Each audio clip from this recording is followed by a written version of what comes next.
Vaucheria.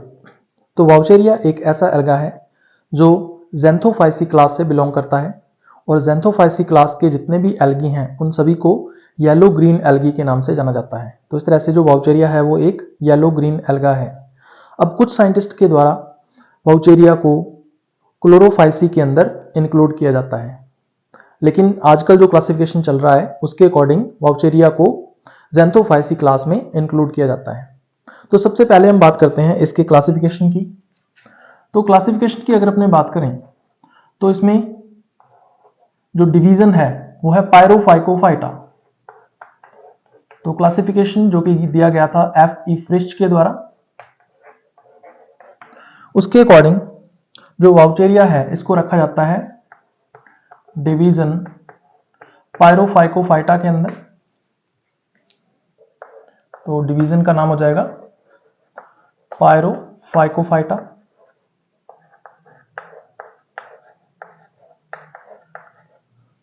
और इसमें 3 classes को इंक्लूड किया जाता है। तो जो वाउचेरिया की क्लास है वो है ज़ैंथोफाइसी, और ज़ैंथोफाइसी के जितने भी मेंबर्स हैं इन्हें येलो ग्रीन एल्गी के नाम से जाना जाता है, क्योंकि इनकी जो प्लांट बॉडी है वो येलो ग्रीन कलर की अपीयरेंस देती है, इसलिए इन्हें बोलते हैं येलो ग्रीन एल्गी। ये पिगमेंटेशन की वजह से होता है जिसके बारे में हम डिस्कस करेंगे आगे। उसके बाद ऑर्डर की बात करें अगर अपने, तो अगर वाउचेरिया को ज़ैंथोफाइसी क्लास में रखते हैं तो इसका ऑर्डर है हेटेरोसाइफोनेल्स,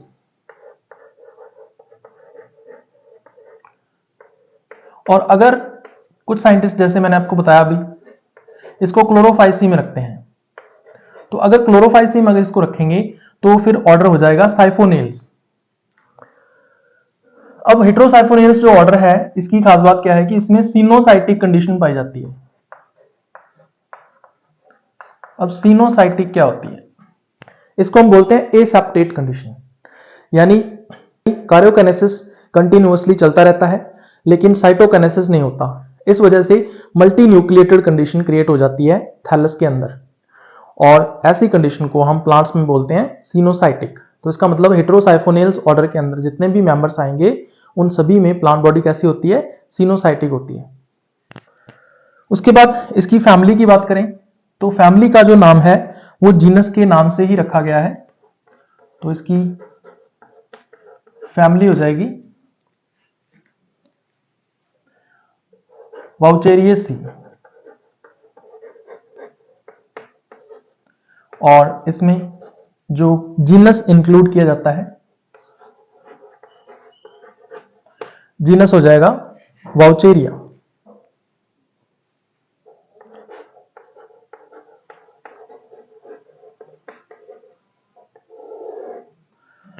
अब इसके हैबिटेट की बात करते हैं अपने।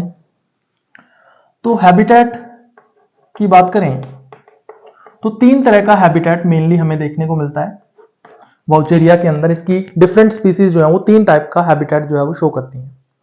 सबसे पहला आता है इसमें फ्रेश एक्वेटिक, कि फ्रेश वाटर के अंदर जो वाउचेरिया है उसका थैलस प्रेजेंट हो।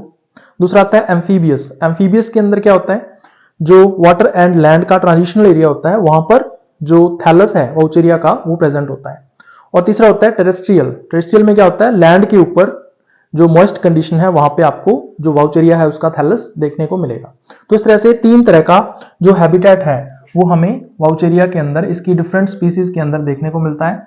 तो सबसे पहला इसमें आता है फ्रेश एक्वेटिक, यानी फ्रेश वाटर के अंदर जो वाउचेरिया का थैलस है वो देखने को मिलेगा। दूसरा इसमें आता है एम्फीबियस। तो एम्फीबियस के अंदर जो ट्रांजिशनल एरिया होता है वाटर एंड लैंड का, वहां पर आपको जो थैलस है वाउचेरिया का वो देखने को मिलेगा। और तीसरा इसमें आता है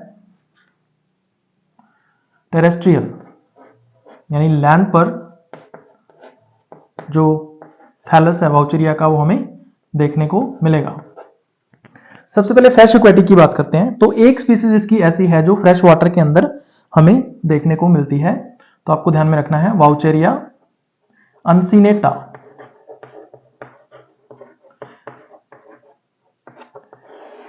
एम्फीबियस की बात करें तो वाटर एंड लैंड के ट्रांजिशनल एरिया में होंगी। दो स्पीसीज इसमें ध्यान में रखनी है, एक तो है वाउचेरिया एम्फीबिया, तो एम्फीबियस से क्या बन गया, एम्फीबिया, तो इसी के नाम से एक स्पीसीज है। और दूसरी आती है वाउचेरिया सेसिलिस, तो ये दो स्पीसीज हैं जो कि एम्फीबियस नेचर शो करती हैं। उसके बाद टेरेस्ट्रियल की बात करें तो इसके नाम से ही इसका नाम है वाउचेरिया टेरेस्ट्रिस।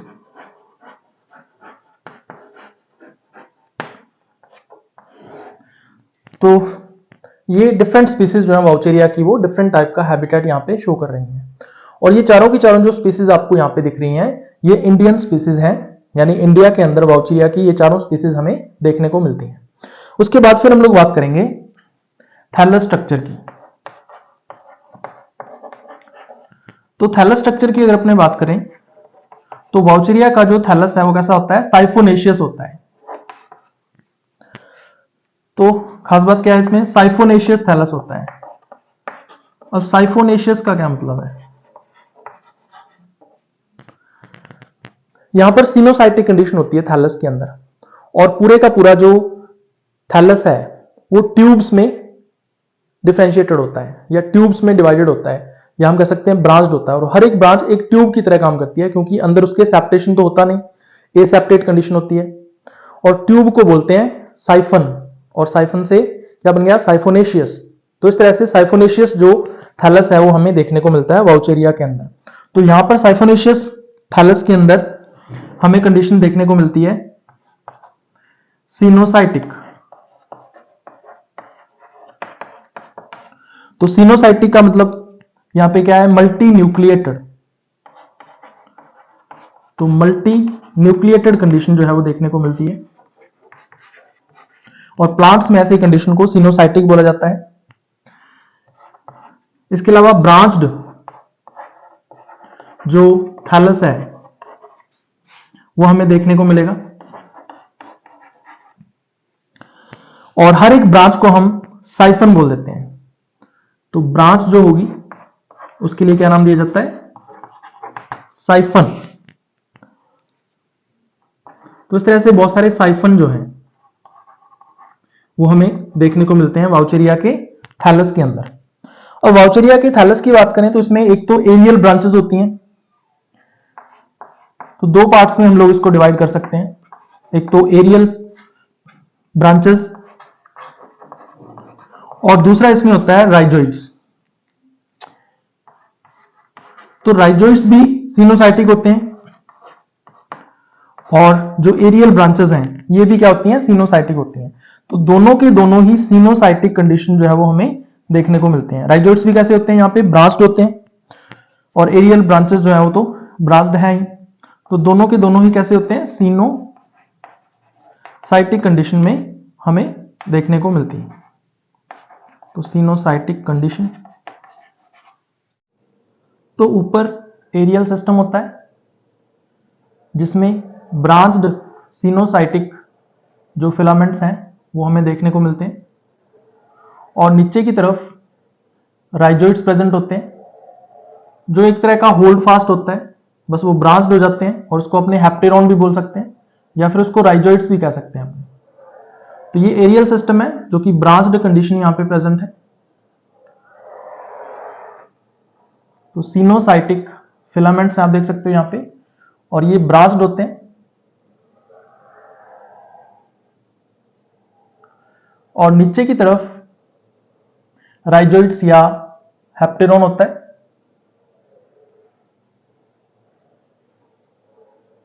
और ये भी ब्रांच्ड होते हैं।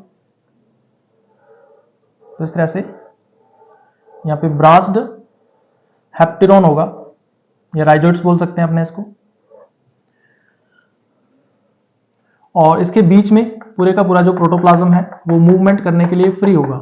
तो ये मूवमेंट हैप्टेरॉन या राइजोइड से जो एरियल सिस्टम है या एरियल ब्रांचेस हैं वहां तक हो सकता है। तो ऐसी जो कंडीशन है वो क्या कहलाती है, सिनोसाइटिक कंडीशन कहलाती है प्लांट्स में। और लेबलिंग कर लेते हैं। ऊपर की तरफ क्या है, ये सिनोसाइटिक फिलामेंट्स हैं, या इनको हम एरियल फिलामेंट्स बोल सकते हैं। तो एरियल फिलामेंट्स, और ये फिलामेंट्स कैसे हैं, सिनोसाइटिक हैं। एसेप्टेट कंडीशन यहां पे देख सकते हो आप। और नीचे की तरफ इसमें देखो क्या है, हेप्टेरॉन है, या राइजोइड्स बोल सकते हो आप इसको। तो राइजोइड्स के साथ ये सिमिलरिटी शो करते हैं, तो हेप्टेरॉन बोलेंगे इसको। तो हेप्टेरॉन भी कैसा होता है, सिनोसाइटिक होता है। तो यहां पे भी सिनोसाइटिक कंडीशन है। अब जो एरियल फिलामेंट्स हैं ये ग्रीन कलर के होते हैं, क्योंकि इनमें क्लोरोप्लास्ट्स प्रेजेंट होते हैं, इस वजह से ये कैसे होते हैं, ग्रीन कलर के होते हैं। जबकि जो हेप्टेरॉन है ये नॉन ग्रीन होता है, या कलरलेस होता है हम लोग बोल सकते हैं, क्योंकि इसमें क्लोरोप्लास्ट्स एब्सेंट होते हैं। तो ये कैसा है, नॉन ग्रीन है। तो ये है थैलस वाउचेरिया का। अब अगर अपने बात करें रिजर्व फूड मटेरियल की, तो रिजर्व फूड जो है वाउचेरिया के अंदर वो होता है ग्लाइकोजन एंड ऑयल्स। तो जो ज़ैंथोफाइसी के साथ सिमिलरिटी शो कर रहा है, तो ग्लाइकोजन प्लस ऑयल्स जो हैं वो रिजर्व फूड मटेरियल की फॉर्म में हमें देखने को मिलते हैं वाउचेरिया के अंदर। इसके अलावा अगर अपने पिगमेंट्स की बात करें, तो कौन कौन से पिगमेंट्स हैं जो हमें वाउचेरिया में देखने को मिलते हैं। तो पिगमेंट्स के अंदर सबसे पहले क्लोरोफिल की बात कर लेते हैं। तो पिगमेंट्स में सबसे पहले पिगमेंट आते हैं क्लोरोफिल। तो क्लोरोफिल ए के साथ होता है क्लोरोफिल ई कॉम्बिनेशन के अंदर, और इसके अलावा इसमें फ्यूकोजेंथिन होता है। तो ज़ैंथोफिल भी होता है, इसको फ्यूकोजेंथिन के नाम से जानते हैं अपने। तो ये पिगमेंट्स होते हैं इसके अंदर।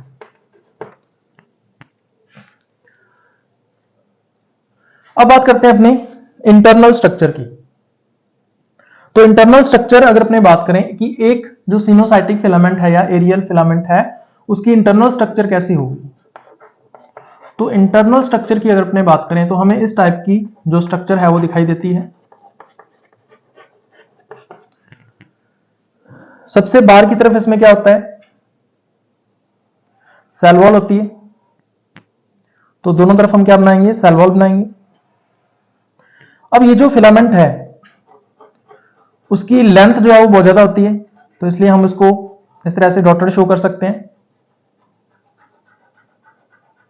तो सबसे बाहरी जो लेयर है वो क्या कहलाती है, सेल वॉल कहलाती है। तो इसको अपने बोलेंगे सेल वॉल। सेल वॉल के अंदर की तरफ की जो लेयर है उसको अपने बोलते हैं प्लाज्मा मेम्ब्रेन। तो इस तरह से यहां पे प्लाज्मा मेम्ब्रेन होगी जो कि सेल वॉल के अंदर की तरफ की लेयर है। तो ये हो जाएगी प्लाज्मा मेम्ब्रेन।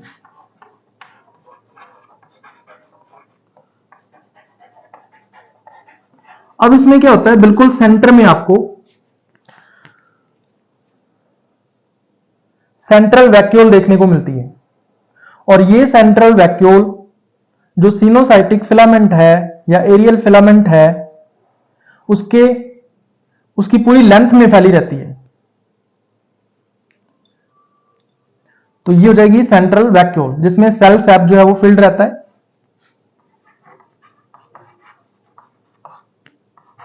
तो पूरी लेंथ के अंदर ये रन करती है पूरे फिलामेंट के अंदर। इसके अलावा इस सेंट्रल वैक्यूल के दोनों साइड या चारों तरफ प्रेजेंट होते हैं न्यूक्लियाई मल्टीपल, तो इसलिए इसको सिनोसाइटिक बोलते हैं। तो ये मल्टीपल न्यूक्लियाई हैं जो कि सेंट्रल वैक्यूल के चारों ओर प्रेजेंट हैं। इसके अलावा इसमें प्रेजेंट होते हैं क्लोरोप्लास्ट्स। तो ये क्लोरोप्लास्ट्स इस तरह से पेरिफेरी पे रहते हैं। तो यहां पे न्यूक्लियस इनसाइड रहते हैं, सेंट्रल वैक्यूल की ओर रहते हैं, जबकि क्लोरोप्लास्ट कहां रहते हैं, पेरिफेरी की ओर रहते हैं। तो लेबलिंग कर लेते हैं, यह है न्यूक्लियस और ये है क्लोरोप्लास्ट।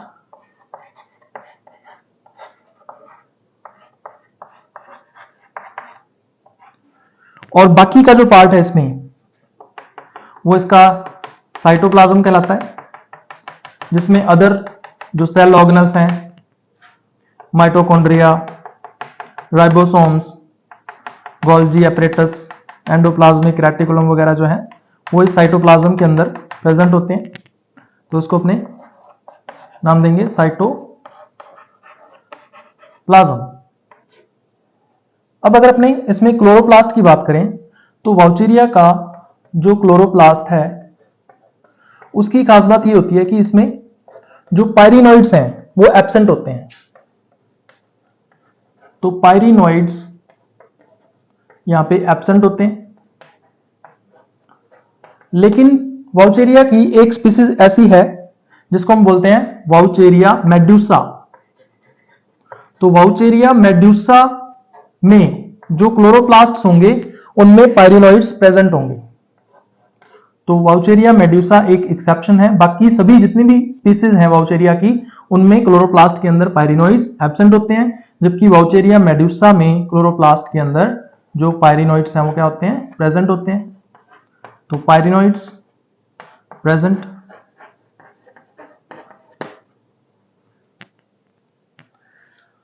अब वाउचेरिया का जो थैलस है वो कैसा होता है, सिनोसाइटिक होता है, एसेप्टेट होता है, लेकिन फिर भी इसके दो फीचर्स ऐसे हैं जो मल्टी सेलुलर थैलस के साथ सिमिलरिटी शो करते हैं। तो ऐसे कौन कौन से फीचर हैं जो मल्टी सेलुलर थैलस के साथ फीचर शो करेंगे? तो सबसे पहला फीचर इसमें आता है कि जब गैमेटेंजिया का फॉर्मेशन होगा तब वहां पे सेप्टा का फॉर्मेशन होता है, और सेप्टा का फॉर्मेशन किस में होता है, मल्टी सेलुलर थैलस के अंदर। तो एक सिमिलरिटी तो ये है। दूसरी सिमिलरिटी इसमें आती है कि इसमें एपिकल ग्रोथ पाई जाती है। अब एपिकल ग्रोथ में क्या होता है, सिर्फ जो एपिकल सेल्स होती हैं वही डिवाइड करती हैं, जो लोअर सेल्स हैं वो कभी भी डिवाइड नहीं करती हैं।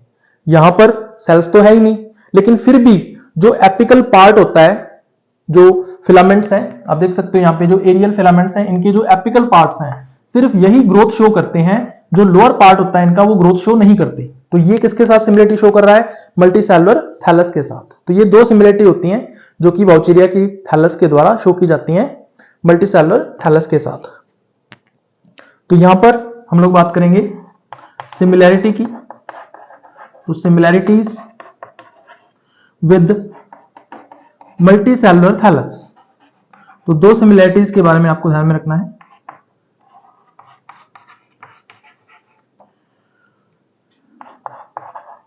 तो इसमें सबसे पहली जो सिमिलरिटी आती है वो है प्रेजेंस ऑफ एपिकल ग्रोथ।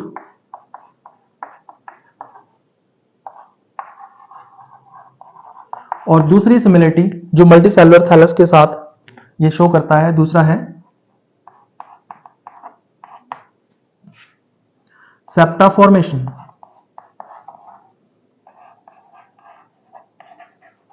और ये जो सेप्टा फॉर्मेशन है ये कब होता है, ड्यूरिंग गैमेटेंजिया फॉर्मेशन। तो जब गैमेटेंजिया का फॉर्मेशन होता है तो उस टाइम पे यहां पे सेप्टा का फॉर्मेशन होगा। वाउचेरिया में रिप्रोडक्शन की अगर अपने बात करें तो तीनों ही टाइप का जो रिप्रोडक्शन है वो वाउचेरिया में हमें देखने को मिलता है, यानी vegetative, asexual and sexual reproduction. तो सबसे पहले हम लोग बात करेंगे वेजिटेटिव रिप्रोडक्शन की। तो वेजिटेटिव रिप्रोडक्शन जो है वो यहां पर वाउचेरिया के अंदर फ्रैगमेंटेशन के द्वारा होता है। तो वेजिटेटिव जो रिप्रोडक्शन है उसकी मैकेनिज्म क्या है कि फ्रैगमेंटेशन के द्वारा यहां पे जो वेजिटेटिव रिप्रोडक्शन है वो होगा।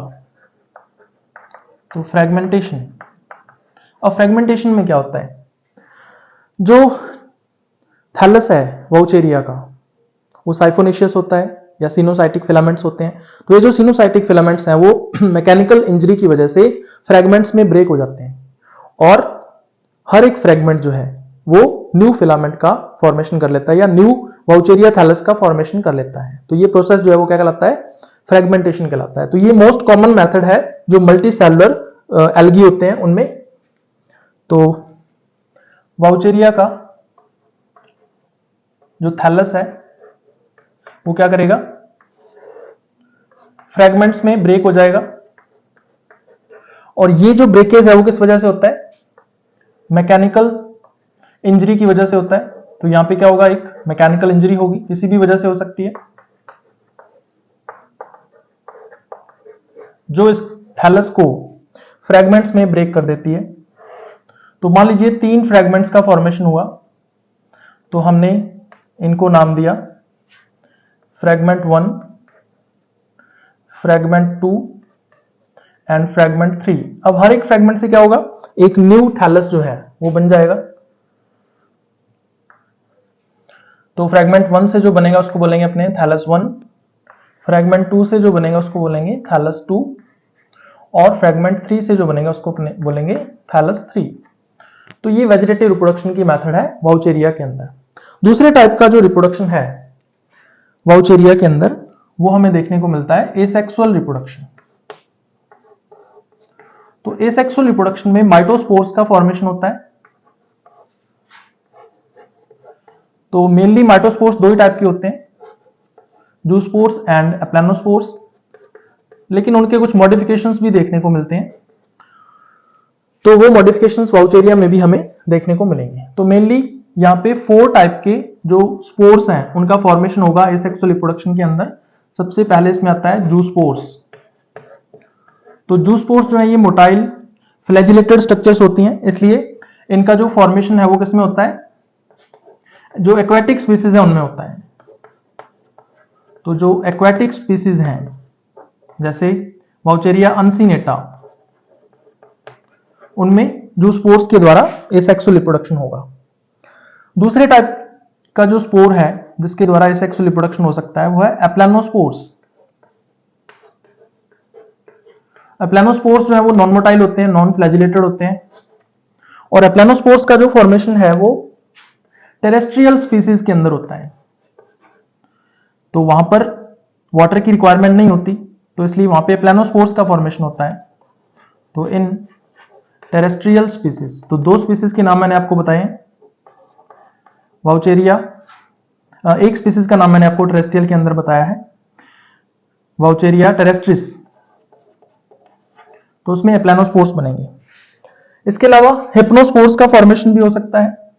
अगर कंडीशंस बहुत ज्यादा अनफेवरेबल हैं तो ये जो एप्लानोस्पोर्स हैं ये हिप्नोस्पोर्स में कन्वर्ट हो जाते हैं, या फिर जो जूस्पोर्स होते हैं वो अपने फ्लैजेला को रिट्रैक्ट कर देते हैं और वो हिप्नोस्पोर्स में कन्वर्ट हो जाते हैं। तो इसका मतलब यह है कि हिप्नोस्पोर्स का फॉर्मेशन जो है वो दोनों की दोनों जो स्पीसीज होती हैं, एक्वेटिक स्पीसीज, टेरेस्ट्रियल स्पीसीज या एम्फीबियस स्पीसीज, तीनों के अंदर ही हिप्नोस्पोर्स का फॉर्मेशन हमें देखने को मिलता है। तो हिप्नोस्पोर्स कब बनते हैं, इन अनफेवरेबल कंडीशंस के अंदर।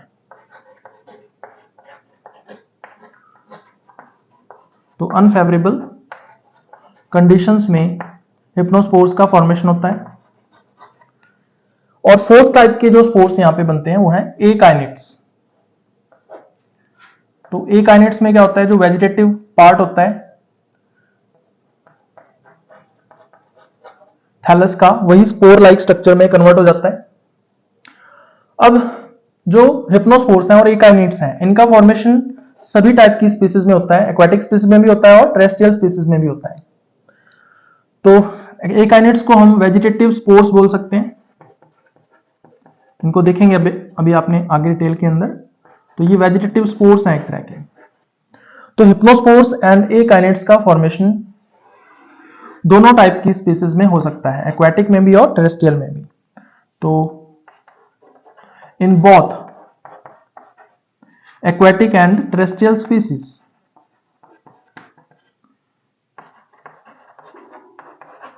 तो इस तरह से 4 टाइप के जो स्पोर्स हैं वो एसेक्सुअल रिप्रोडक्शन के अंदर बनते हैं।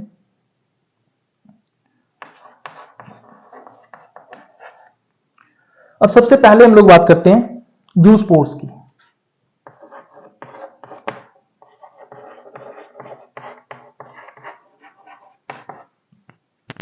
तो नॉर्मली जो सिनोसाइटिक फिलामेंट होता है या जो एरियल फिलामेंट होता है, उसका जो एपिकल पार्ट है वो उसका साइज इंक्रीज हो जाता है और उस स्वोलन पार्ट को हम लोग बोलते हैं जूस्पोरेंजियम। अब जैसे मान लीजिए ये हमारे पास एरियल फिलामेंट है, इसका एपिकल पार्ट जो इस तरह से अपना साइज इंक्रीज करता है और इस स्वोलन पार्ट को हम लोग नाम देते हैं जूस्पोरेंजियम। जब जूस्पोरेंजियम का फॉर्मेशन होगा तब यहां पर सेप्टा का फॉर्मेशन होगा और इसके बिल्कुल सेंटर में इस तरह से सेंट्रल वैक्यूल होती है जो इसकी पूरी लेंथ के अंदर इस तरह से फिलामेंट की लेंथ के अंदर फैली हुई रहती है। तो नॉर्मल कंडीशन में क्या होता है, जैसे ये डबल वॉल्ड स्ट्रक्चर है जो जूस्पोरेंजियम है। नॉर्मल कंडीशन में क्या होता है, जो न्यूक्लियस है वो सेंट्रल वैक्यूल की ओर रहता है इस तरह से, और जो क्लोरोप्लास्ट है वो पेरिफेरी पे रहेगा इस तरह से। लेकिन जब जूस्पोरेंजियम का फॉर्मेशन होता है तो उसमें ये जो ओरिएंटेशन है इनका वो चेंज हो जाता है। अब क्या होगा, जो न्यूक्लियस है वो कहां पे आ जाता है, पेरिफेरी पे आ जाता है इस तरह से।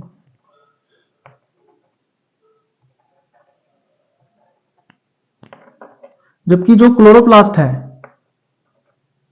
वो सेंट्रल वैक्यूल की ओर ओरिएंटेड हो जाता है इस तरह से। तो आप देख सकते हो यहां पे जो क्लोरोप्लास्ट है वो कहां चला गया है, सेंट्रल वैक्यूल की ओर चला गया है, जबकि जो न्यूक्लियस है वो कहां पे है, पेरिफेरी पे है। तो इस तरह से पूरे का पूरा जो ओरिएंटेशन है वो चेंज हो जाता है। तो इस पूरी स्ट्रक्चर को हम नाम देते हैं जूस्पोरेंजियम।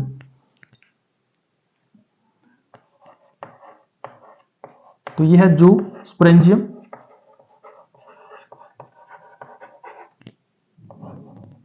और इसके बिल्कुल सेंटर में जो स्ट्रक्चर आपको दिख रही है इसको अपने बोलते हैं सेंट्रल वैक्यूल, या शॉर्ट फॉर्म में इसको सी भी लिख सकते हैं अपने। और ओरिएंटेशन देखो,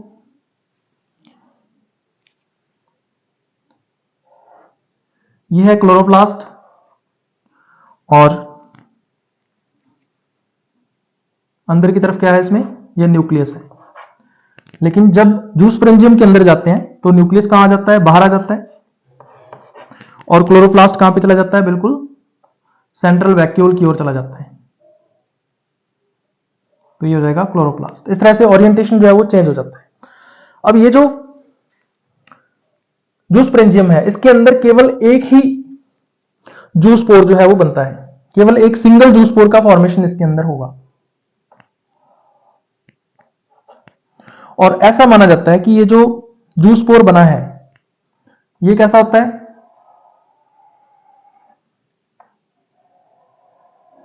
एक सिन जूस्पोर है। सिन जूस्पोर का मतलब यह है कि मल्टीपल जो जूस्पोर्स हैं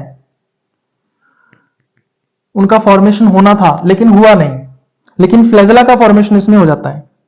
तो बिल्कुल सेंटर में जो स्ट्रक्चर इसमें रहेगी वो क्या होगी, इसकी सेंट्रल वैक्यूल रहेगी।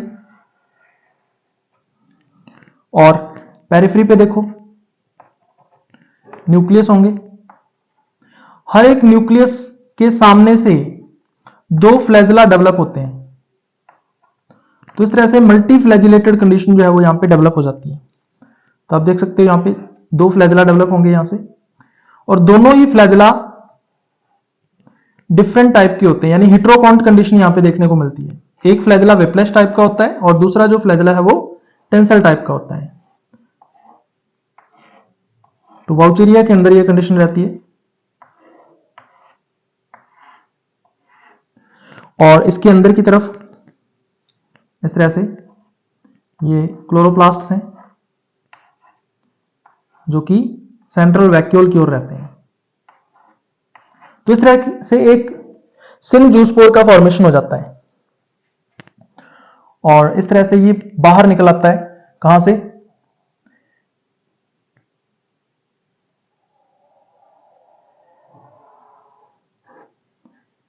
जो जूस्पोरेंजियम है उसके अंदर से ये बाहर आ जाता है इस तरह से। तो बाहर निकला हुआ हम लोग शो कर सकते हैं यहां पे।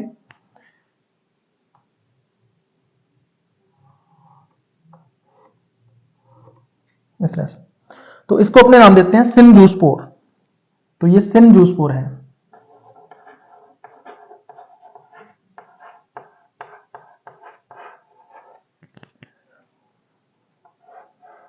इस सिन जूस्पोर को कंपाउंड जूस्पोर भी बोलते हैं या फिर इसको सिनो जूस्पोर के नाम से भी जाना जाता है।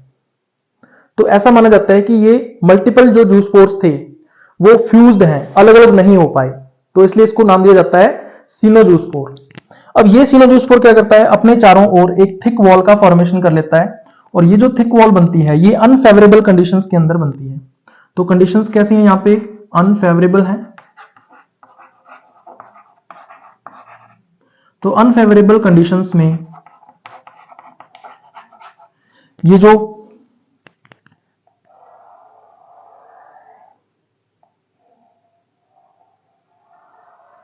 सिन जूस्पोर है ये अपने चारों ओर एक थिक वॉल का फॉर्मेशन कर लेता है इस तरह से और फ्लैजेला को रिमूव कर देगा।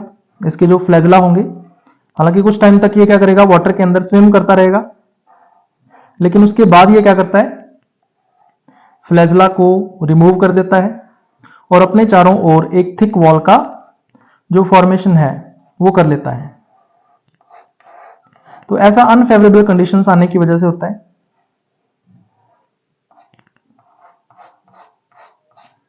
इस तरह से ये डोरमेंट कंडीशन में चला जाता है। ये तब तक डोरमेंट रहता है जब तक कि कंडीशंस फेवरेबल नहीं आ जाती। बाकी इसके अंदर का जो मैटर है वो वैसे का वैसा ही पड़ा रहता है। मल्टीपल इसमें न्यूक्लियाई होते हैं जो पेरिफेरी पे इसका ओरिएंटेशन होता है।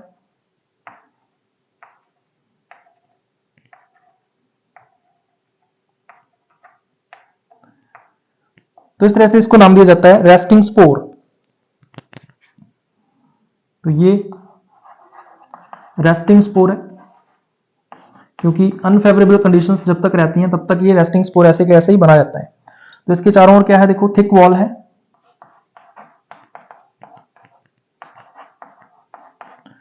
और इसने क्या किया है? अपनी फ्लैजेला को रिमूव कर दिया है। तो जो फ्लैजेला थे उसको इसने रिमूव किया और थिक वॉल का फॉर्मेशन कर लिया। तो इस तरह से एक रेस्टिंग स्पोर में ये कन्वर्ट हो जाता है। अब जैसे ही कंडीशंस फेवरेबल आती हैं तो जो थिक वॉल होती है सिन जूस्पोर के चारों ओर वो रिमूव हो जाती है और जो सिन जूस्पोर है वो क्या करता है? ट्यूबुलर आउटग्रोथ्स का फॉर्मेशन करता है जो कि दोनों तरफ ग्रोथ करती हैं और फाइनली उससे वाउचेरिया का जो थैलस है वो बन जाता है। तो इस तरह से अब कंडीशंस कैसी हो गई हैं? फेवरेबल हो गई हैं। तो फेवरेबल कंडीशंस हो गई और फेवरेबल कंडीशंस में जो थिक वॉल है वो रिमूव हो जाती है। तो थिक वॉल जो थी उसको सिन जूस्पोर क्या करता है? हटा देता है, रिमूव कर देता है। तो इस तरह से इस टाइप की जो स्ट्रक्चर है वो बन जाती है।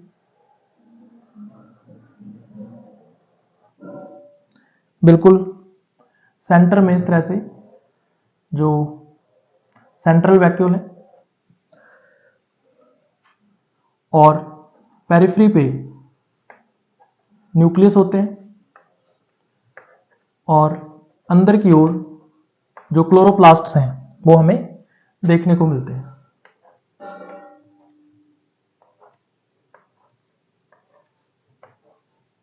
तो इस तरह का ओरिएंटेशन रहता है न्यूक्लियस एंड क्लोरोप्लास्ट का।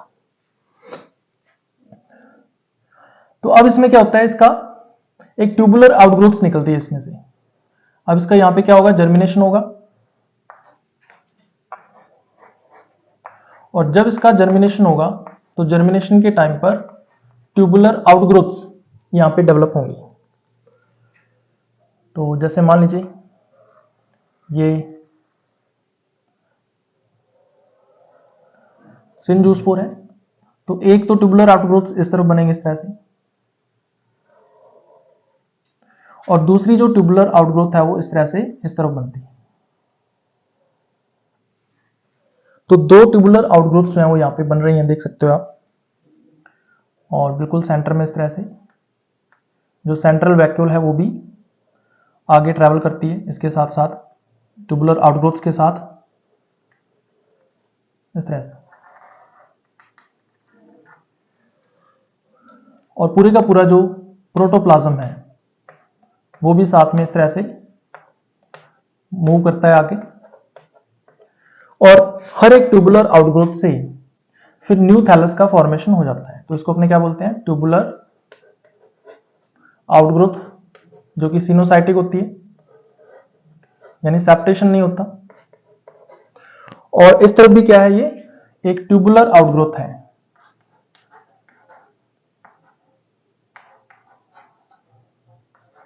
और हर एक ट्यूबुलर आउटग्रोथ से एक वाउचेरिया थैलस जो है उसका फॉर्मेशन हो जाता है। तो इस तरह से आगे क्या बनेगा, ये न्यू थैलस का फॉर्मेशन हो जाएगा। तो इस तरह से जो सिनजूस्पोर है वो वाउचेरिया के अंदर बनता है, और फेवरेबल कंडीशंस आने पर ये न्यू थैलस में डेवलप हो जाता है। तो नॉर्मली एक जो सिनजूस्पोर है वो दो थैलस जो है वो बनाता है, क्योंकि इसमें दो ट्यूबुलर आउटग्रोथ्स बनती हैं दोनों साइड में। दूसरा टाइप इसमें आता है एप्लानोस्पोर्स। तो जो एप्लानोस्पोर्स हैं वो जूस्पोर्स की तरह ही बनते हैं।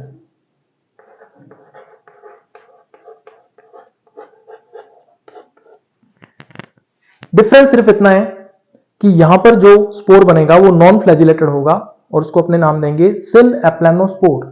वहां पर जूस्पोरेंजियम के अंदर जो सिन जूस्पोर है वो बन रहा था, यहां पे बनेगा एप्लानोस्पोरेंजियम के अंदर। तो यहां पर जो स्ट्रक्चर आएगी वो क्या होगी, एप्लानोस्पोरेंजियम के अंदर बनेगा। तो स्पोरेंजियम को अपने नाम देंगे एप्लानोस्पोरेंजियम।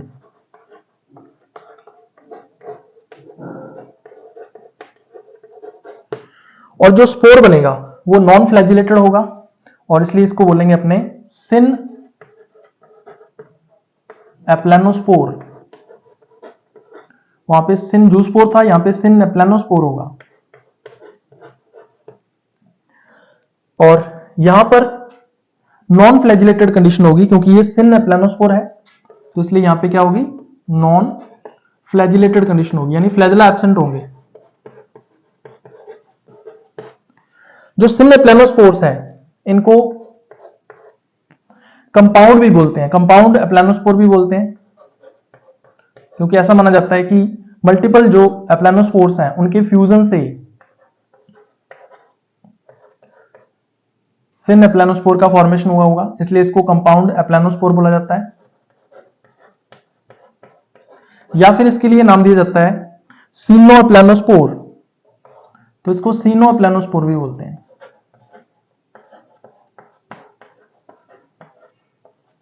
क्योंकि सीनोसाइटिक कंडीशन इस एप्लानोस्पोर में देखने को मिलती है।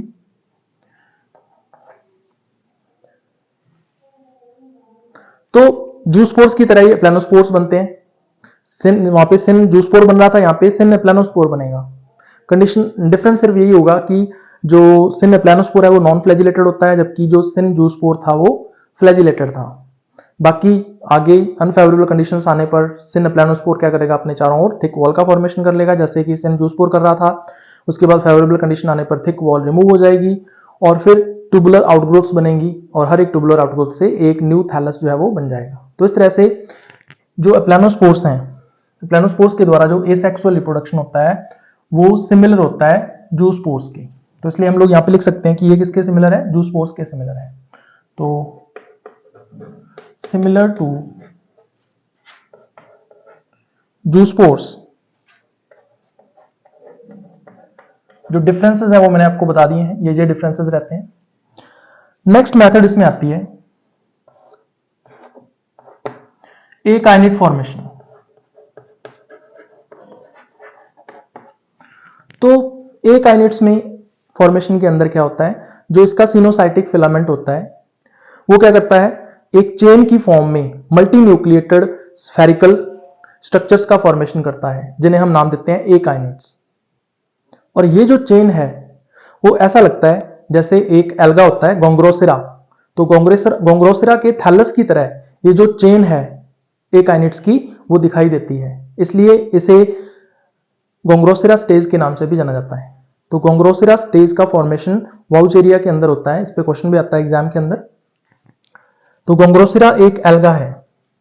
तो एकाइनेट में क्या होता है, जैसे मान लीजिए ये सिनोसाइटिक फिलामेंट है,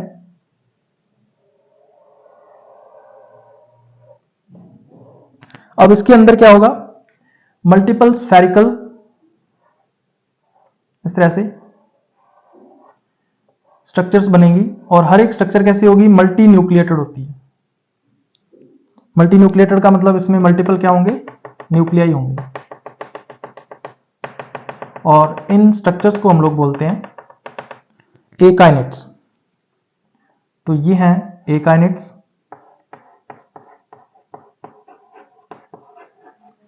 और ये जो फिलामेंट आपको दिख रहा है इसको अपने बोलते हैं सिनोसाइटिक फिलामेंट। तो ये है सिनोसाइटिक फिलामेंट। तो इस तरह से जो एकाइनेट्स हैं वो एक चेन की फॉर्म में डेवलप होते हैं। तो क्या बनाते हैं, एक चेन का फॉर्मेशन करते हैं, और ये चेन जो है वो सिमिलरिटी शो करती है किसके साथ, एक एल्गा के साथ। तो उस एल्गा को अपने बोलते हैं गोंग्रोसिरा।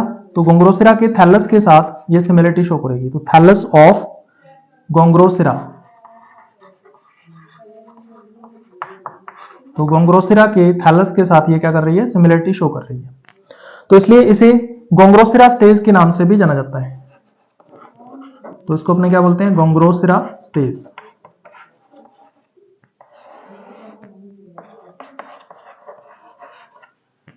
ये जो एकाइनेट्स हैं वो सेपरेट हो जाते हैं, मेन जो सिनोसाइटिक फिलामेंट होता है उससे सेपरेट होके, और हर एक जो एकाइनेट है वो न्यू प्लांट बॉडी का फॉर्मेशन कर लेता है, या न्यू वाउचेरिया थैलस का फॉर्मेशन कर लेता है। तो इस तरह से एकाइनेट्स के द्वारा जो रिप्रोडक्शन है वो होता है। नेक्स्ट मेथड इसमें आती है हिप्नोस्पोर्स का फॉर्मेशन। तो हिप्नोस्पोर्स का जो फॉर्मेशन है वो अनफेवरेबल कंडीशंस में होता है। हिप्नोस्पोर्स जो है वो ब्लैक और ब्राउन कलर के थिक वॉल्ड स्ट्रक्चर्स होती हैं, जिनका फॉर्मेशन या तो एकाइनेट से हो सकता है, या फिर जूस्पोर से हो सकता है, या फिर प्लेनोस्पोर से हो सकता है। तो ये जो हिप्नोस्पोर्स होते हैं ये थिक वॉल्ड स्ट्रक्चर्स होते हैं, जो कि हाईली एक्सट्रीम कंडीशंस के अंदर, यानी कि जब बहुत ही ड्राइनेस की कंडीशन होती है, वाटर की स्कार्सिटी होती है या डेफिशिएंसी होती है, उस टाइम पे इन हिप्नोस्पोर्स का फॉर्मेशन होता है। जैसे एकाइनेट्स की बात करें तो हर एक एकाइनेट के अंदर जो उसका प्रोटोप्लाज्म है वो मल्टी न्यूक्लिएटेड सेगमेंट्स में डिवाइड हो जाता है, और हर एक सेगमेंट को हम लोग बोलते हैं हिप्नोस्पोर या सिस्ट। तो एकाइनेट जर्मिनेट नहीं होते, जर्मिनेट होने की बजाय वो क्या करते हैं, अपने अंदर सिस्ट्स या हिप्नोस्पोर्स का फॉर्मेशन कर लेते हैं। तो ये हिप्नोस्पोर्स जब तक कंडीशंस अनफेवरेबल रहती हैं तब तक वैसे के वैसे पड़े रहते हैं, और जब कंडीशंस फेवरेबल आती हैं तब ये जर्मिनेट होके और न्यू थैलस का फॉर्मेशन कर देते हैं। ठीक है, तो हिप्नोस्पोर्स का जो फॉर्मेशन है वो नॉर्मली किससे होता है, एकाइनेट से होता है, लेकिन कभी कभी प्लेनोस्पोर्स या जूस्पोर्स से भी जो हिप्नोस्पोर्स है उनका फॉर्मेशन हो सकता है। तो इसमें जैसे मान लीजिए ये एक एकाइनेट है, अब इस एकाइनेट का जर्मिनेशन नहीं होता, जर्मिनेशन होने की बजाय इसके अंदर क्या होता है, इस तरह से छोटे छोटे फ्रेगमेंट्स बन जाते हैं या खंड बन जाते हैं,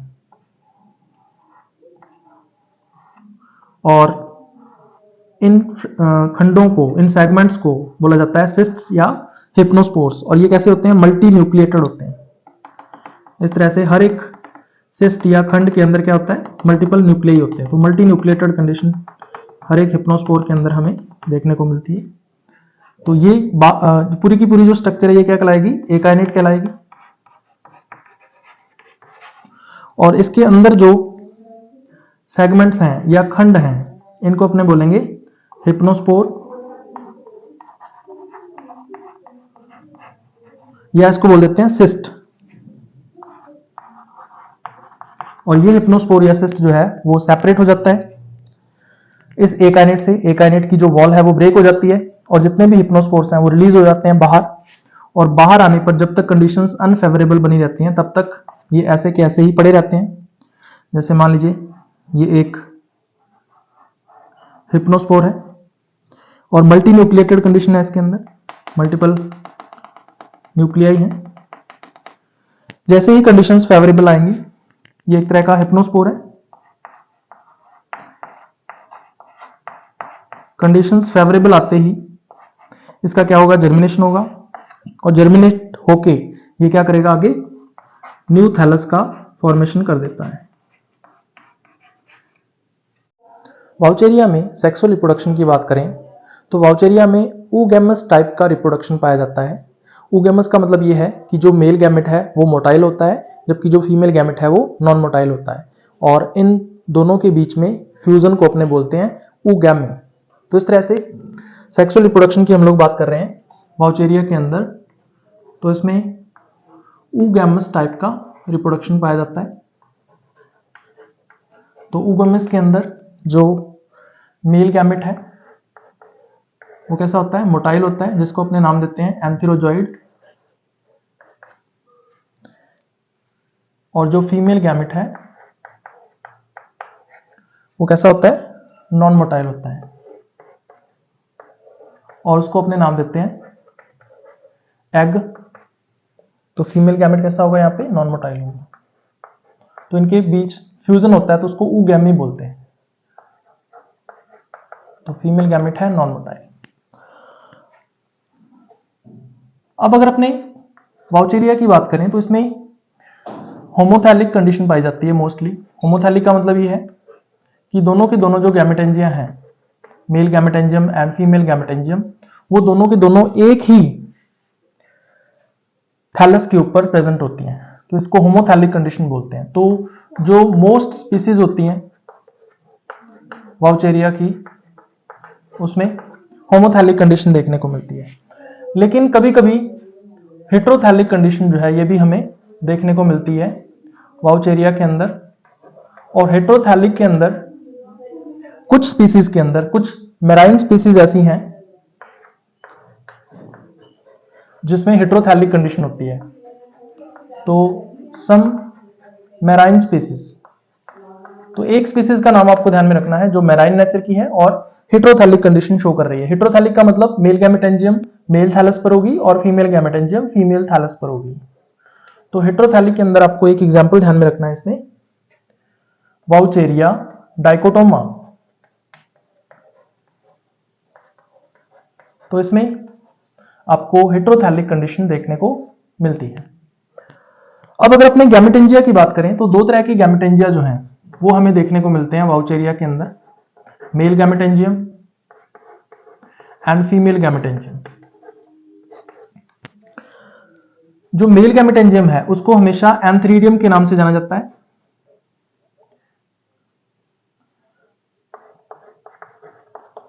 तो एक तो होगी इसमें एंथरीडियम। तो एंथरीडियम जो है वो क्या है, मेल गैमेटेंजियम है। और दूसरी होती है फीमेल गैमेटेंजियम। फीमेल गैमेटेंजियम को यहां पे बोलते हैं oogoनियम। और oogoनियम जो है ये फीमेल गैमेटेंजियम है। यहां पे खास बात क्या है, जो मेल गैमेटेंजियम है यानी कि जो एंथरीडियम है ये कैसी होती है, हुक शेप्ड होती है। तो हुक की तरह मुड़ी हुई होती है, इसकी स्ट्रक्चर अभी अपने देखेंगे इसमें। जबकि जो oogoनियम है ये कैसी होती है, फ्लास्क शेप्ड होती है।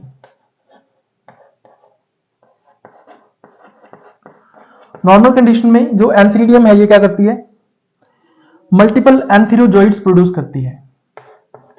तो ये मैनी एंथेरोजॉइड्स प्रोड्यूस करेगी। जबकि अगर अपने बात करें oogoनियम की तो ये सिंगल एग प्रोड्यूस करती है।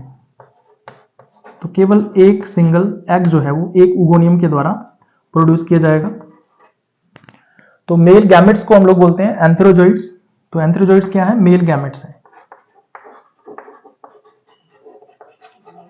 जबकि जो फीमेल गैमेट है उसको अपने एग बोल देते हैं। तो एग क्या है? यहां पे फीमेल गैमेट है।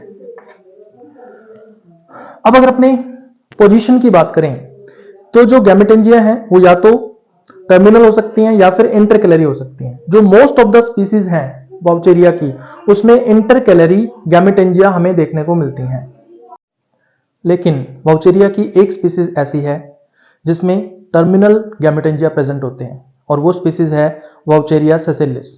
इसके अलावा वाउचेरिया की जितनी भी स्पीसीज हैं उनमें इंटरकैलरी गैमेटेंजिया प्रेजेंट होते हैं। तो इस तरह से अगर हम बात करें पोजीशन की कि गैमेटेंजिया जो है उनकी पोजीशन क्या है, तो वाउचेरिया की डिफरेंट स्पीसीज में दो टाइप की जो पोजीशन है गैमेटेंजिया की वो देखने को मिलती है। सबसे पहला इसमें टाइप आता है इंटरकैलरी। इंटरकैलरी का मतलब जो सिनोसाइटिक फिलामेंट होगा उसके बीच में जो गैमेटेंजिया हैं वो प्रोड्यूस होंगे। और गैमेटेंजिया हमेशा यहां पे पेयर की फॉर्म में होते हैं, जिसमें एंथ्रीडियम और ऊगोनियम जो है वो एक साथ प्रोड्यूस होंगे।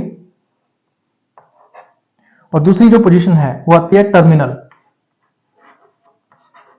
जो कि बहुत रेयर होती है, जो कि केवल एक ही स्पीसीज के अंदर हमें देखने को मिलती है और वो है वाउचेरिया सेसिलिस के अंदर।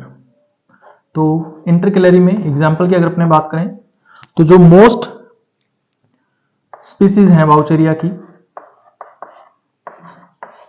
उसमें इंटरकैलरी कंडीशन पाई जाती है। तो मोस्ट ऑफ द स्पीसीज।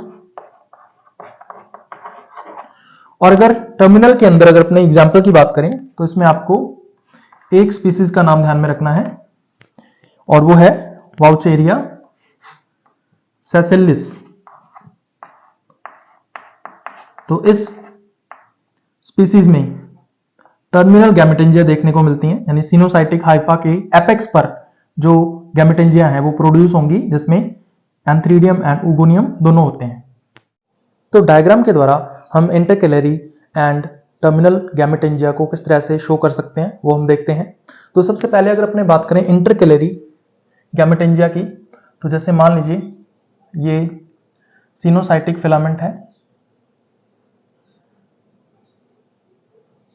जो 2 पॉइंट्स पर सेप्टेशन शो करता है और इस सेप्टेशन की वजह से यहां पे क्या बनता है, जो गैमेटेंजिया हैं उनका फॉर्मेशन होता है।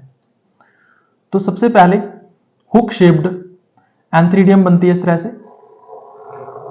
और इस हुक शेप्ड एंथ्रीडियम के अंदर मल्टीपल जो एंथ्रोजोइड्स हैं वो आपको देखने को मिलते हैं।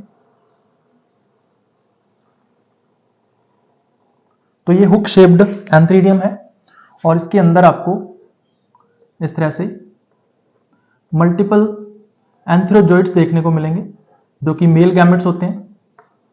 तो ये मेल गैमेटेंजियम है जिसको अपने नाम देते हैं एंथ्रीडियम। और इस एंथ्रीडियम के बिल्कुल एपेक्स पर एक ओपनिंग होती है, इस ओपनिंग के थ्रू ये जो एंथ्रोजोइड्स हैं वो बाहर आ सकते हैं। दूसरा हम बात करते हैं ऊगोनियम की।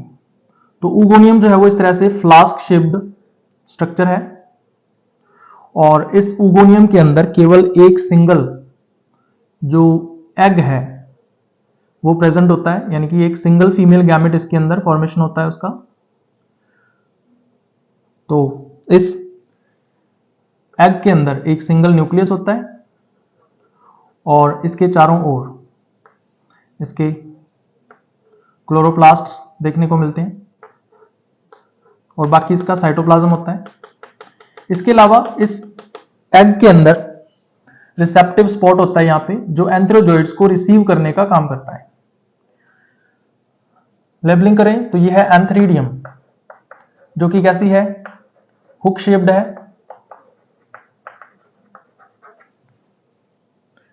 तो इसकी जो शेप है वो कैसी हो जाएगी, हुक शेप्ड। तो हुक की तरह ये बेंट होती है, मुड़ी हुई होती है। और इसके अंदर आपको एंथ्रोजॉइड्स देखने को मिलते हैं। तो ये है एंथ्रोजॉइड्स, जो कि मेल गैमेट्स होते हैं।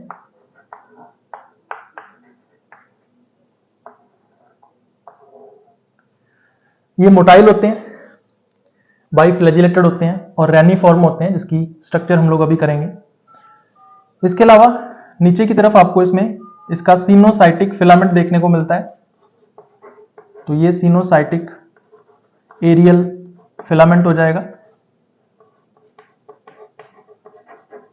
और इसकी जो फीमेल गैमेटेंजियम है उसको नाम देते हैं अपने ऊगोनियम। और इस ऊगोनियम के अंदर एक सिंगल जो एग है वो प्रेजेंट होता है। और ये एग कैसा है, हैप्लॉइड स्ट्रक्चर है। जो एंथ्रोजॉइड्स हैं ये भी कैसी होती हैं, हैप्लॉइड स्ट्रक्चर्स होती हैं। और इस एग के अंदर एक रिसेप्टिव स्पॉट होता है, जो कि एंथ्रोजॉइड को रिसीव करने का काम करता है। तो उसको अपने बोलते हैं रिसेप्टिव स्पॉट। तो ये है इंटरकेलरी गैमेटेंजिया, जो कि वाउचेरिया की मोस्ट ऑफ द स्पीसीज के अंदर देखने को मिलती हैं। दूसरी है टर्मिनल। तो टर्मिनल में मान लीजिए ये हमारे पास सिनोसाइटिक फिलामेंट है। अब सिनोसाइटिक फिलामेंट जो है इस तरह से तीन जगह पे सेप्टेशन करेगा।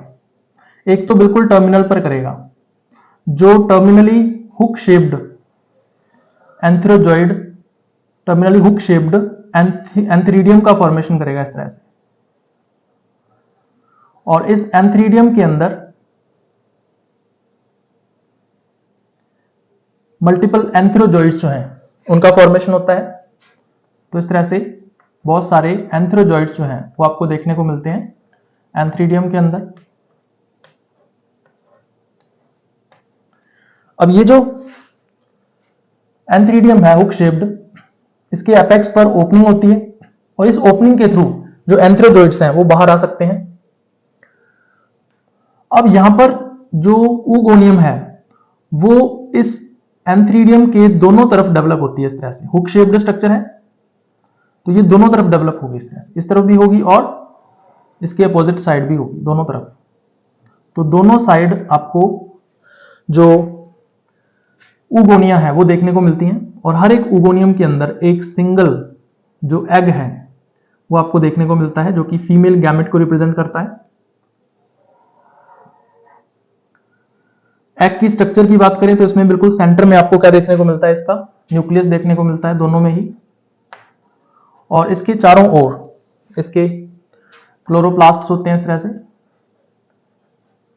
और इसके अलावा इसका साइटोप्लाज्म होता है। यहां पर भी सेम कंडीशन है, न्यूक्लियस के चारों ओर क्या होंगे, क्लोरोप्लास्ट होंगे। और इसके अलावा इसमें इसका साइटोप्लाज्म होगा इस तरह से। और हर एक जो एग है उसमें रिसेप्टिव स्पॉट होता है, जो कि रिसीव करता है एंथ्रोजॉइड को।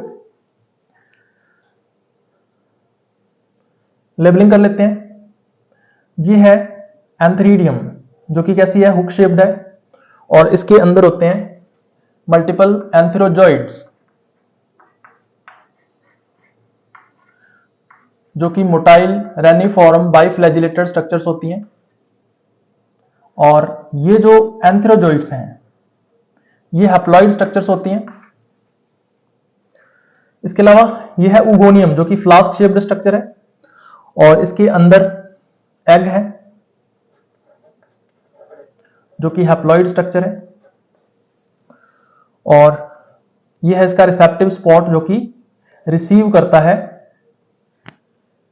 एंथ्रोजॉइड को। और ये जो स्ट्रक्चर आपको दिख रही है ये भी यहां पे क्या है, एक उगोनियम है। और उगोनियम कैसी होती है, फ्लास्क शेप्ड स्ट्रक्चर होती है। तो ये कैसी है, फ्लास्क शेप्ड है।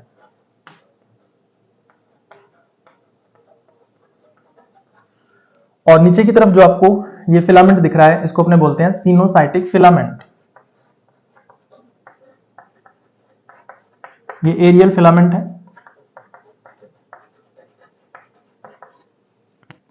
अब अपने एंथ्रोजोइड, अगर एक एंथ्रोजोइड की स्ट्रक्चर की बात करें तो ये बाइफ्लैजिलेटेड होता है, रेनिफॉर्म होता है। और दोनों के दोनों जो फ्लैजला है वो डिफरेंट टाइप के होते हैं, एक वेप्लस टाइप का होता है, दूसरा टेंसिल टाइप का होता है। तो इस तरह से यहां पर हेट्रोकॉन्ट कंडीशन आपको देखने को मिलती है। और जो स्ट्रक्चर बनेगी वो कैसी होगी, किडनी शेप्ड या रेनिफॉर्म होती है। तो अगर अपने एक एंथ्रोजोइड की स्ट्रक्चर की बात करें तो इस टाइप की स्ट्रक्चर आपको देखने को मिलती है, किडनी शेप्ड है या रेनिफॉर्म है। और इसमें दो फ्लैजला जो है आपको देखने को मिलेंगे, जिसमें से एक फ्लैजला जो है वो कैसा होता है, वेप्लस टाइप का होता है। और दूसरा जो फ्लैजला है वो कैसा है, टेंसिल टाइप का है। तो इस तरह से यहां पर जो कंडीशन है वो कैसी है, जो एंथ्रोजोइड है उसकी शेप कैसी होती है, रेनिफॉर्म, किडनी शेप्ड है, इसको रेनिफॉर्म बोलते हैं। बाइफ्लैजिलेटेड कंडीशन है, दो फ्लैजला इसके अंदर।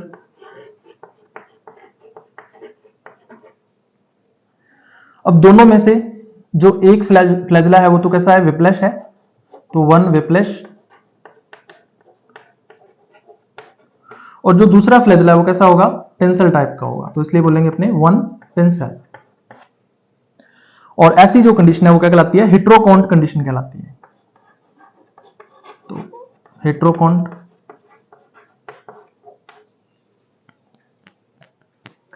अब यहां पर एक उगोनियम के अंदर केवल एक ही एग बनता है। अब मल्टीपल एग्स क्यों नहीं बनते हैं, इसके बारे में तीन अलग अलग साइंटिस्ट्स के द्वारा तीन अलग अलग व्यूज दिए गए हैं। तो ये व्यूज कौन कौन से हैं इसके बारे में हम डिस्कस करते हैं। तो वन एग इन वन उगोनियम, हालांकि मल्टीपल एग्स होने चाहिए लेकिन होता एक ही है। तो इसके बारे में तीन साइंटिस्ट्स के द्वारा अलग अलग व्यूज दिए गए हैं। जैसे सबसे पहला इसमें व्यू आता है, जो साइंटिस्ट है उसका नाम आपको ध्यान में रखना है, ऑल्टमान। ऑल्टमान के अकॉर्डिंग जब एक न्यूक्लियस, जब सेप्टेशन होता है, या हम कह सकते हैं कि जब उगोनियम का फॉर्मेशन हो रहा होता है, उस टाइम पे जो एक न्यूक्लियस है जब एंटर करता है उगोनियम के अंदर, तो उसके तुरंत बाद ही क्या हो जाता है, सेप्टेशन हो जाता है, सेप्टा बन जाता है। तो उसके बाद कोई दूसरा न्यूक्लियस उसके अंदर एंटर नहीं कर पाता है। इसलिए एक न्यूक्लियस गया उगोनियम के अंदर तो एक ही एग का फॉर्मेशन उगोनियम के अंदर होता है।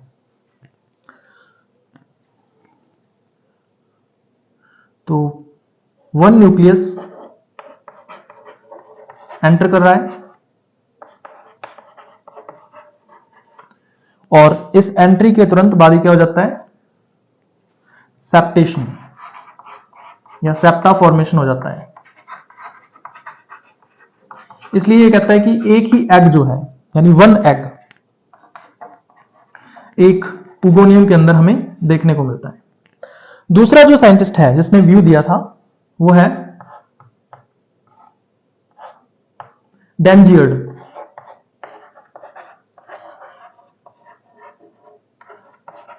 तो डेंजियर्ड के अकॉर्डिंग ये कहता है कि मल्टीपल न्यूक्लियाई उगोनियम के अंदर एंटर करते हैं, उसके बाद सेपरेशन हो जाता है। तो जो मल्टीपल न्यूक्लियाई होते हैं, कहता है कि उनमें से केवल एक ही न्यूक्लियस एक्टिव रहता है, बाकी के जो न्यूक्लियाई हैं वो डीजेनरेट हो जाते हैं। और इस तरह से एक न्यूक्लियस है तो एक ही एग जो है वो एक उगोनियम के अंदर बनेगा। ये जो व्यू है वो दिया था डेंजियर्ड के द्वारा। तो एंट्री किसकी होगी, मल्टीपल न्यूक्लियाई एंटर करते हैं,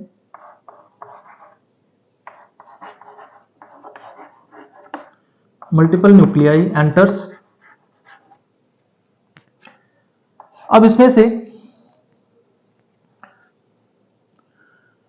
ओनली वन न्यूक्लियस जो है वो एक्टिव रहता है और बाकी के जो न्यूक्लियस है वो कहता है कि डिजेनरेट हो जाते हैं। और ऐसा होने से केवल एक ही एग जो है वो एक उगोनियम के अंदर बनता है। थर्ड व्यू बहरैन के द्वारा दिया गया था। इसके अकॉर्डिंग मल्टीपल न्यूक्लियाई जो हैं वो एंटर करते हैं उगोनियम के अंदर और वो न्यूक्लियस जो है वो आपस में क्या करते हैं, फ्यूजन करते हैं, जिससे एक ही न्यूक्लियस बन जाता है। बट ऐसा नहीं है, ये जो व्यू है वो बिल्कुल गलत है, क्योंकि अगर ऐसा होता तो जो एग है उसका न्यूक्लियस कैसा होता, पॉलीप्लॉइड होता, जबकि हमें पता है कि जो एग है उसका न्यूक्लियस कैसा होता है, हैप्लॉइड होता है। तो इसलिए ये एक रॉन्ग व्यू है, लेकिन फिर भी ये एक व्यू है जो बहरैन के द्वारा दिया गया था। तो इसके अकॉर्डिंग मल्टीपल जो न्यूक्लियाई हैं वो एंटर करते हैं उगोनियम के अंदर। तो मल्टीपल न्यूक्लियाई एंट्री और उसके बाद फिर इसमें क्या हो जाता है, फ्यूजन।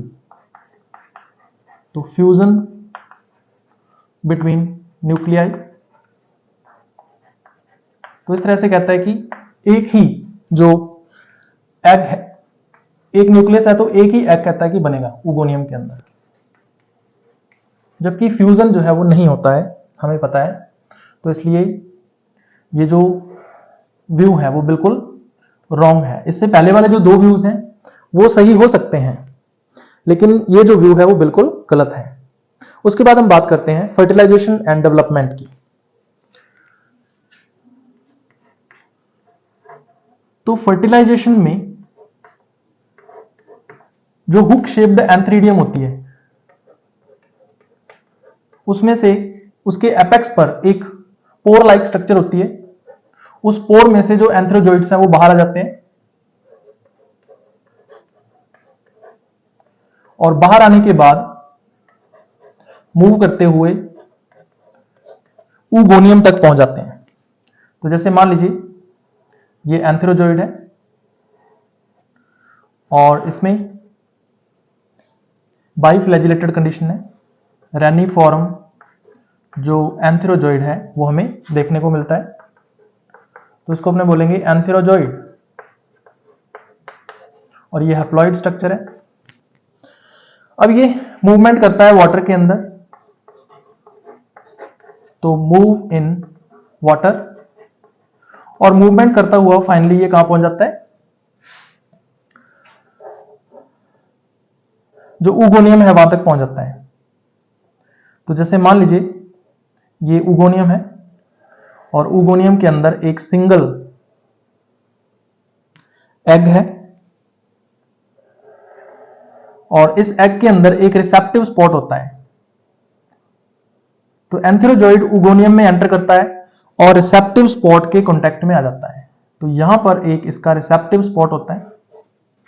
रिसेप्टिव स्पॉट का काम यही होता है कि ये एंथ्रोजोइड को रिसीव करने का काम करते हैं। तो रिसेप्टिव स्पॉट, तो ये एग का पार्ट है।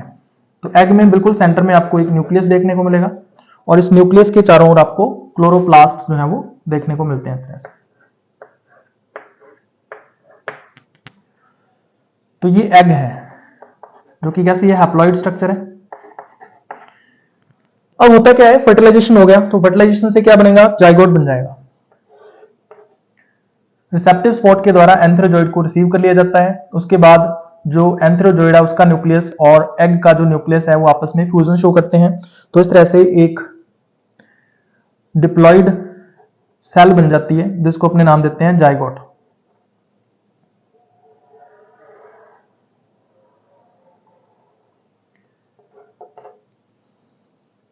और ये जो जाइगोट है इसके अंदर एक डिप्लॉइड न्यूक्लियस होता है।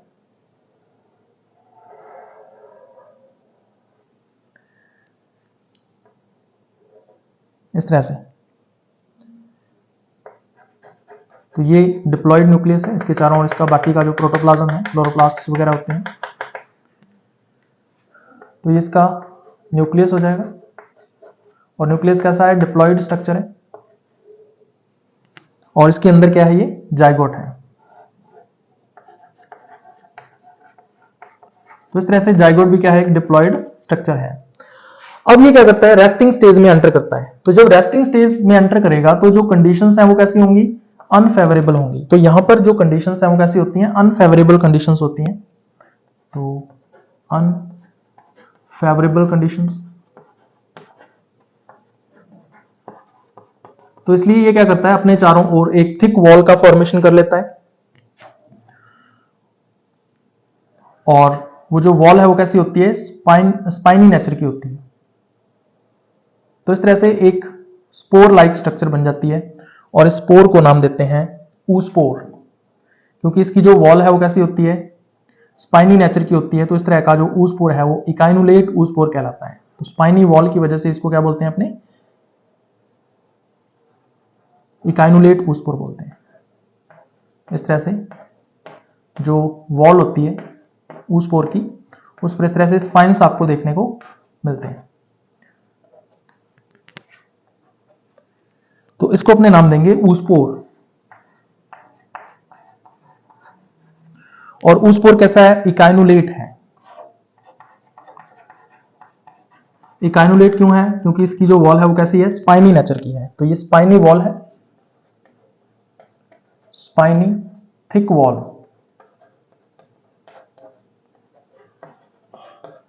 इसीलिए इसको बोला जाता है इकाइनुलेट ऊस्पोर।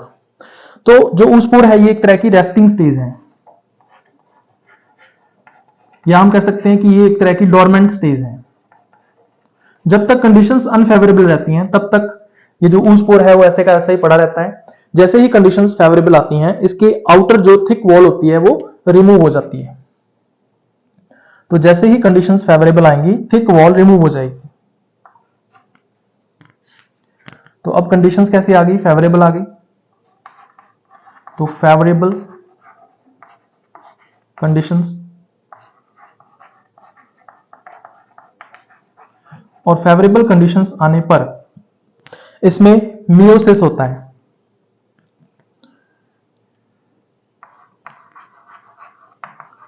क्योंकि ये एक डिप्लॉयड न्यूक्लियस था इसके अंदर, ये देखो। तो इसमें मियोसिस होने से 4 हैप्लॉइड डॉटर न्यूक्लियाई बन जाते हैं और साथ में इसकी आउटर जो थिक वॉल होती है वो क्या हो जाती है, रिमूव हो जाती है। इस तरह से तो थिक वॉल रिमूव हो गई। इसके अंदर अब 4 हैप्लॉइड डॉटर न्यूक्लियाई बनते हैं।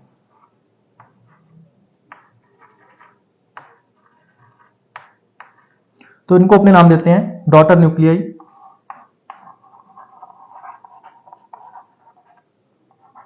और ये डॉटर न्यूक्लियाई कैसे होते हैं, हैप्लॉइड नेचर के होते हैं, क्योंकि मियोसिस से इनका फॉर्मेशन हुआ है।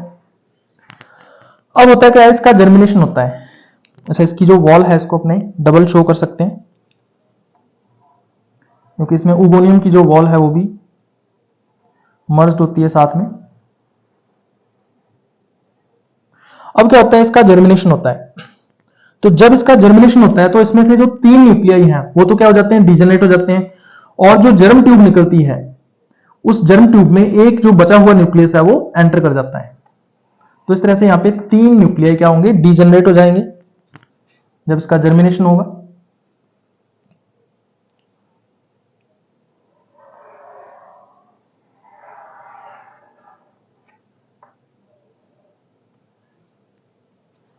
तो इस तरह से इसमें से जर्म ट्यूब जो है वो निकलती है और एक न्यूक्लियस इसमें एंटर कर जाता है इस तरह से। और बाकी के जो 3 न्यूक्लियाई हैं वो क्या हो जाते हैं, डिजेनरेट हो जाते हैं। और डिजेनरेटेड न्यूक्लियाई को हम लोग डॉट्स के द्वारा शो कर सकते हैं इस तरह से। तो 3 डॉट्स हम लोग शो करते हैं इस तरह से, डॉटेड। तो ये डीजेनरेटिंग न्यूक्लियाई है या डीजेनरेटेड न्यूक्लियाई है। तो डीजेनरेटेड न्यूक्लियाई। और एक न्यूक्लियस जो है वो एक्टिव रहता है और एक्टिव न्यूक्लियस जर्म ट्यूब में एंटर कर जाता है। तो ये वाली जो जर्म ट्यूब है इसमें एक्टिव न्यूक्लियस जो था वो एंटर कर गया, तो इसको अपने बोलेंगे जर्म ट्यूब।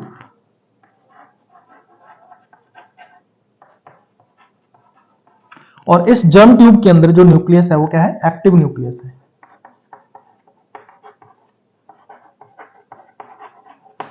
तो फाइनली ये जो जर्म ट्यूब है ये आगे चलकर न्यू थैलस का फॉर्मेशन कर देती है।